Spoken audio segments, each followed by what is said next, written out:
ಎಲ್ಲರಿಗೂ ಇಕ್ರಾ ನ್ಯೂಸ್ 24x7ಗೆ ಸ್ವಾಗತ. ಅಂತಾರಾಜ್ಯ ದರೋಡೆಕೋರರ ಬಂಧನ.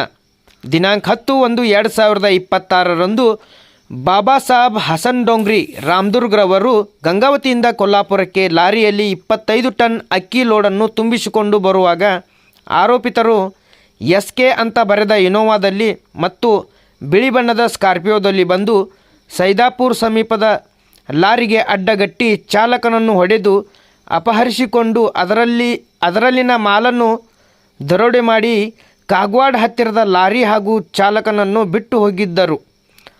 ಅಕ್ಕಿ ತುಂಬಿದ ಲಾರಿಯನ್ನು ಅಪಹರಿಸಿದ ಮಾರಾಟ ಮಾಡಿದ ಪ್ರಕರಣದಲ್ಲಿ ಮಹಾಲಿಂಗಪುರ ಠಾಣೆಯ ಪೊಲೀಸರು 8 ದರೋಡೆಕೋರರನ್ನು ಬಂಧಿಸಿದ್ದಾರೆ. ಜನವರಿ 10, 2026ರಂದು ಗಂಗಾವತಿಯಿಂದ ಕೊಲ್ಲಾಪುರಕ್ಕೆ ಸಾಗುತ್ತಿದ್ದ 25 ಟನ್ ಅಕ್ಕಿ ಲಾರಿಯನ್ನು ಸೈದಾಪುರ ಬಳಿ ಅಡ್ಡಗಟ್ಟಿ ಚಾಲಕ ಬಾಬಾ ಸಾಬ್ ರಾಮದುರ್ಗ್ರವರನ್ನು ಹಲ್ಲೆ ಮಾಡಿ ಲಾರಿಯೊಂದಿಗೆ ಅಪಹರಿಸಲಾಗಿತ್ತು. ಈ ಸಂಬಂಧ ಜನವರಿ 17ರಂದು ಪ್ರಕರಣ ದಾಖಲಾಗಿತ್ತು. ತನಿಖೆ ನಡೆಸಿದ ಪೊಲೀಸರು ಜನವರಿ 21ರಂದು 4ರನ್ನು ಇನೋವಾ ಹಾಗೂ 90,000 ನಗದು ಸಹಿತ ಬಂಧಿಸಿದರು.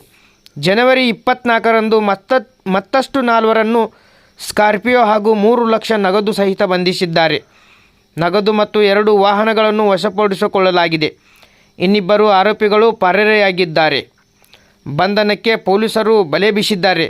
ಇಂತಹದ್ದೇ ಮತ್ತೊಂದು ಅಪರಾಧದಲ್ಲಿಯೂ ಭಾಗಿಯಾಗಿರುವುದು ಎಂದು ವಿಚಾರಣೆಯಿಂದ ತಿಳಿದು ಬಂದಿದೆ.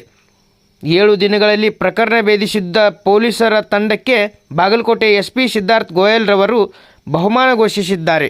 Bureau report, Iqra news, Mahalingapura.